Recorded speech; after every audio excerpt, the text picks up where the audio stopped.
Good morning, everyone. I am Shivam Duvedi. Welcome to my channel Educate Yourself once again.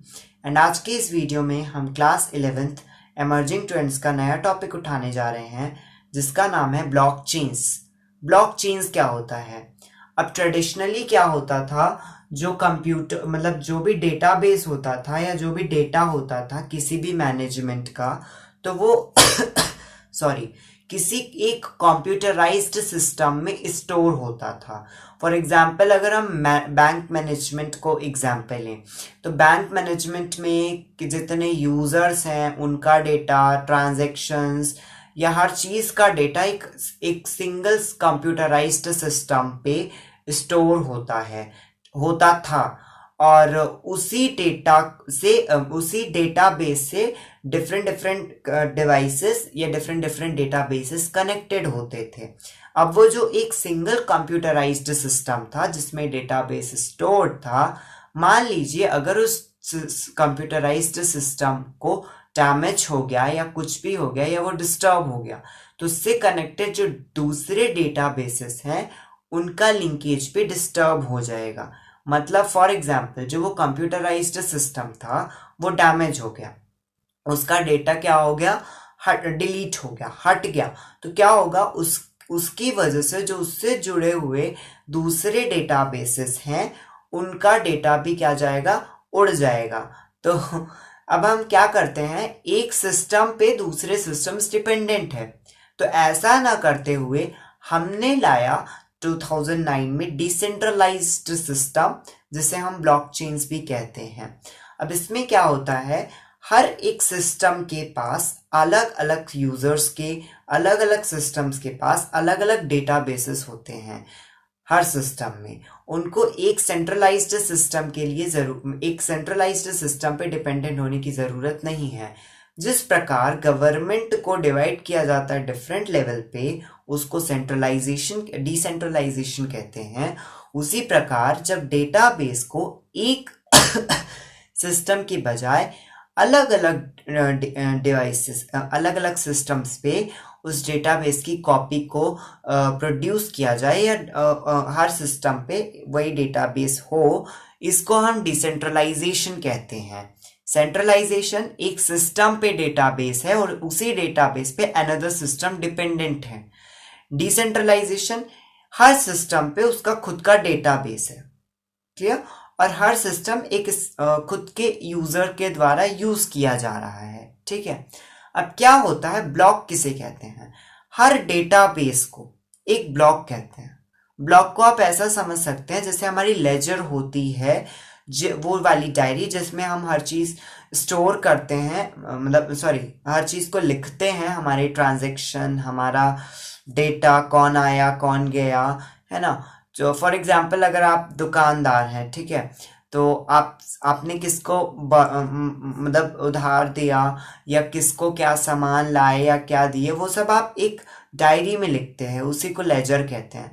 तो उसी प्रकार से database एक block में डेटाबेस होता है, एक ब्लॉक में डेटाबेस होता है, एक ब्लॉक में डेटाबेस होता है, और वो सारे ब्लॉक्स मतलब वो सारे डेटाबेसेस एक दूसरे से कनेक्टेड होते हैं।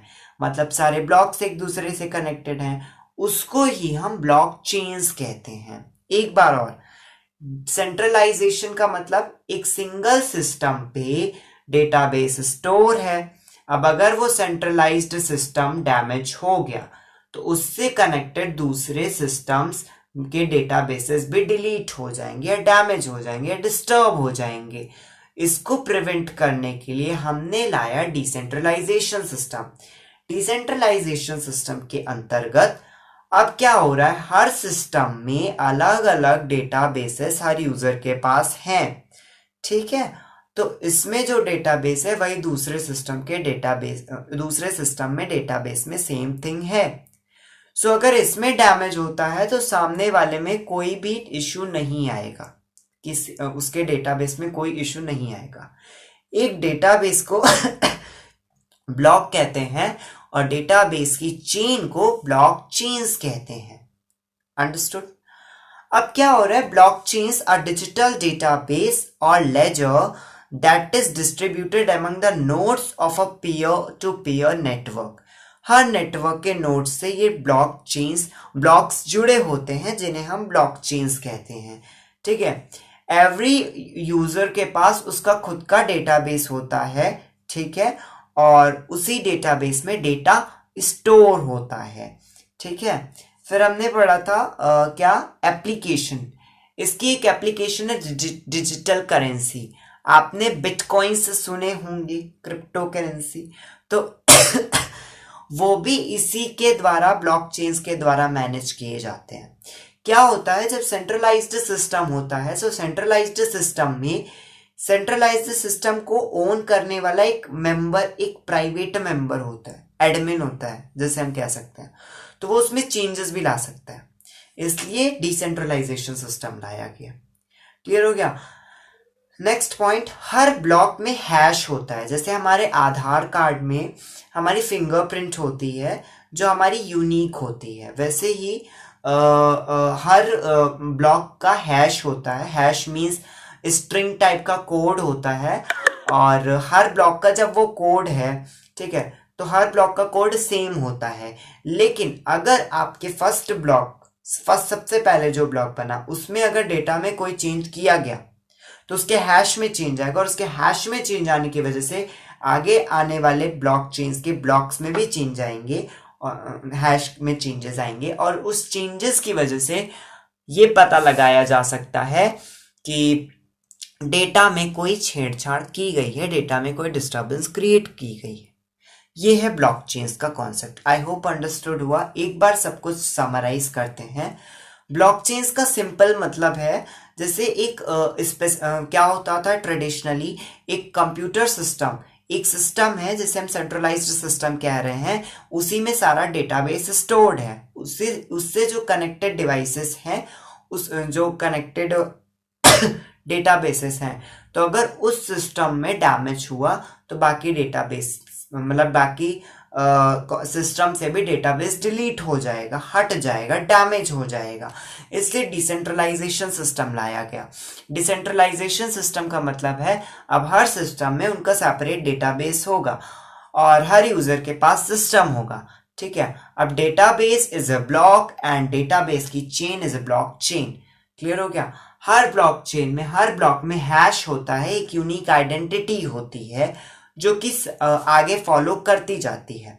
अगर पहले डेटाबेस में या किसी में भी चेंज कर दिया गया डेटा, तो उसमें हैश में चेंज आ जाता है, कोड में चेंज आ जाता है, जिसके कारण चेन में सारे हैशेस में सारे चेंज, सब में चेंज हो जाएगा कोड, जिसके कारण हमें पता लगाया जा सकता है कि डेटा में कोई छेड़छाड़ हुई है। क्लियर। और इसी कॉन्सेप्ट को ब्लॉकचेन्स कहते हैं। अगर आपको आज की वीडियो अच्छी लगी, अगर आपको ये कॉन्सेप्ट अच्छा समझ आया, तो इसको प्लीज़ शेयर करिएगा विथ योर फ्रेंड्स, जैसे कि वो भी बेनिफिट ले सके। Thank you very much.